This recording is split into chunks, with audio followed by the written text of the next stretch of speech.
దీనికి మీరు దమ్ముంటే నేను ఇదే కేఆర్ టీవీ వేదికగా మీకు సవాల్ విసురుతున్నా. జర్నలిస్ట్గా కాంగ్రెస్ పార్టీని ప్రశ్నించలేకపోయిన మీరు ఒక ఎమ్మెల్సీగా గెలిచిన తర్వాత ఎట్లా ప్రశ్నిస్తారని మేము మిమ్మల్ని నమ్మాలే చింతపండు నవీన్ గారు. ఇది మేము మీకు విసురుతున్న సవాల్. మీకు నిజంగా దమ్ము ధైర్యం ఉంటే, మీలో నిజాయితీ ఉంటే, ఈ ప్రశ్నకు మీ దగ్గర సమాధానం ఉంటే మీరు దీనికి సమాధానం చెప్పవలసిందిగా మేము మిమ్మల్ని కోరుతా ఉన్నాం. రైట్, ఈ చింతపండు గారి విషయం అయితే ఇట్లా ఉన్నది.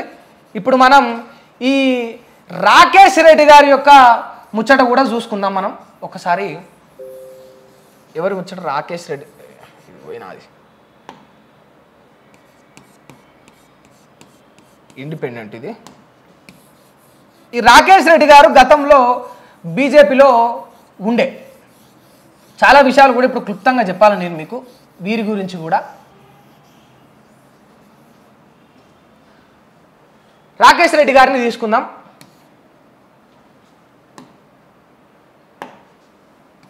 ఈ చింతపండు గారి ముచ్చట అయిపోయింది. ఇది ఇప్పుడు రాకేష్ రెడ్డి గారి ముచ్చట తీసుకుందాం. ఈ రాకేష్ రెడ్డి గారు బీజేపీ నుంచి వెళ్ళి వచ్చిండ్రు. ఏళ్ళకు వచ్చిర్రు, బీఆర్ఎస్లకు జొరిండ్రు. ఎందుకని జొరిండ్రు బీఆర్ఎస్లకు అంటే, వీరు గతంలో వెస్ట్ వరంగల్ తరపున వెస్ట్ వరంగల్ నుండి టికెట్ ఆశించిండ్రు బీజేపీ పార్టీ తరపున. ఎప్పుడు? మన యొక్క అసెంబ్లీ ఎన్నికల్లో వీళ్ళు టికెట్ ఎక్స్పెక్ట్ చేసినప్పుడు అక్కడ వీరికి టికెట్ ఇవ్వకుండా వీరితో అసలు ఎటువంటి మంతనాలు జరిపి వీరిని కూల్ చేసే ప్రయత్నం కూడా చేయకుండా వీరిని పక్కకి నెట్టేసి ఎవరికంటే పద్మారావు అనే ఒక మహిళకు అక్కడ టికెట్ ఇచ్చిండ్రు. వారు మేబీ 30,000 ఏమో వారికి ఓట్లు పడ్డాయి. ఓటు పర్సంటేజు 30,000 పడ్డాయి. ఈ రాకేష్ రెడ్డి గారి వాదన ఏంటంటే, నాకు ఇస్తే నేను కనీసం 1,00,000 గుంజుకొద్దునురా నాయనా, నాకు ఇస్తే కనీసం నేను 1,00,000 గుంజుకొద్దును, ఓటములు గెలుపులు పక్కన పెడితే 1,00,000 నేను గుంజుకొద్దును ఓట్లు. మీరు ఓడిపోయే వ్యక్తులకు టికెట్లు ఎట్లా ఇచ్చిండ్రు? మీరు కాంగ్రెస్కు అక్కడ బీ టీమ్గా పనిచేసిండ్రా? మీరు కష్టపడే వ్యక్తికి టికెట్ ఎట్లా ఇవ్వలే అని కొన్ని వాదనల చేత కొన్ని మాటలు వారు చెప్తా ఏం చేసిరంటే ఈ యొక్క బీఆర్ఎస్ పార్టీలో జాయిన్ అయ్యారు. కానీ ఇక్కడ ఒక విషయం గమనించాలి. రాకేష్ రెడ్డి గారు బీజేపీలో ఉన్నప్పుడు చాలా కష్టపడ్డారు. చాలా అంటే చాలా కష్టపడ్డారు. ఇక అది చెప్పకూడదు మనం. ఇక ఒక పెద్ద నాయకులు ఎంత కష్టపడతారో ఆయన కూడా వారితో సమానంగా కష్టపడ్డారు. అక్కడ వాగులు వచ్చినప్పుడు, వరదలు వచ్చినప్పుడు, కరోనా టైంలో కానీ మామూలుగా ఎవరైనా విద్యార్థులు ఈ సమస్య ఉందని పేదవాళ్ళు వారి ఇంటికి పోయినప్పుడు కానీ వారు కష్టపడ్డారు, వారు స్పందించరు. దానికి మేము అంగీకరిస్తాం. కానీ బీఆర్ఎస్ పార్టీని మీరు తిట్టని మాటలు లేవు. బీఆర్ఎస్ పార్టీని మీరు తిట్టని మాటలు లేవు. ఇప్పుడు నేను ఏమంటా ఉన్నా అంటే ఒక చిన్న మాట చూసుకుందాం మనం. ఇందులో ప్లస్ ఉంది, మైనస్ ఉంది.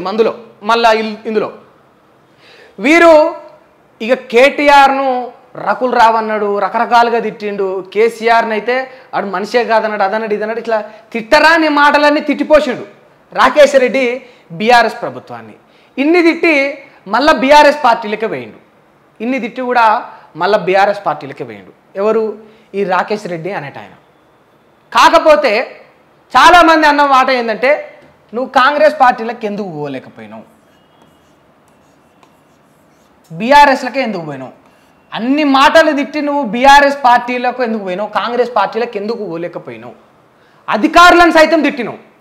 అప్పుడు డీజీపీ మహేందర్ రెడ్డో ఇంకోరో ఎవరో ఉన్నారు, వాళ్ళందరినీ కూడా ఇక డ్రాయర్లు చెప్పులు తెచ్చి పింకు బాటలు వేసుకోరా అని అన్నాడు. ఎవరు? మన రాకేష్ రెడ్డి గారు.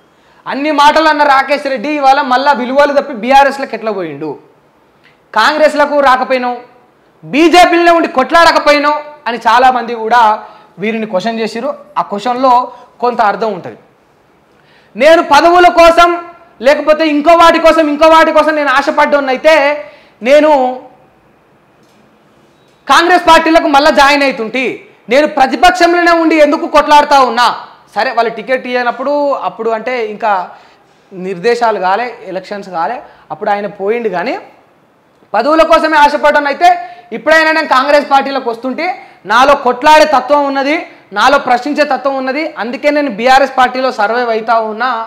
నాకు బీఆర్ఎస్ పార్టీ యొక్క లైన్స్, ఆ యొక్క సిద్ధాంతాలు అనేవి నచ్చినాయని చెప్పేసి చిన్నగా ప్లేట్ పిలాయించేసిండు. అది రాకేష్ రెడ్డి గారు చేసిన పని. కాకపోతే చాలామందికి ఈయన పైన ఉన్న పాజిటివిటీ, ఆ యొక్క నమ్మకం ఏంటంటే ఈయన కొట్లాడతాడు, సమస్య ఏదైనా కూడా ఈయన కొట్లాడతాడు, పూటకో మాట మార్చే వ్యక్తి కాదు. ఈ చిత్తపండి నవీన్ గారు అయితే మారుస్తారు కానీ రాకేష్ రెడ్డి గారు పూటకో మాట అయితే మారుస్తారు. అవతలి వాళ్ళు ఇబ్బందులు పెడితే తప్ప అవకాశాల కోసం అవసరాల కోసం ఈయన పార్టీలు మారే వ్యక్తి కాదని చెప్పేసి ఈ బీఆర్ఎస్ శ్రేణిలో ఉన్న వర్గాలు వాళ్ళు చెప్తా ఉన్నారు.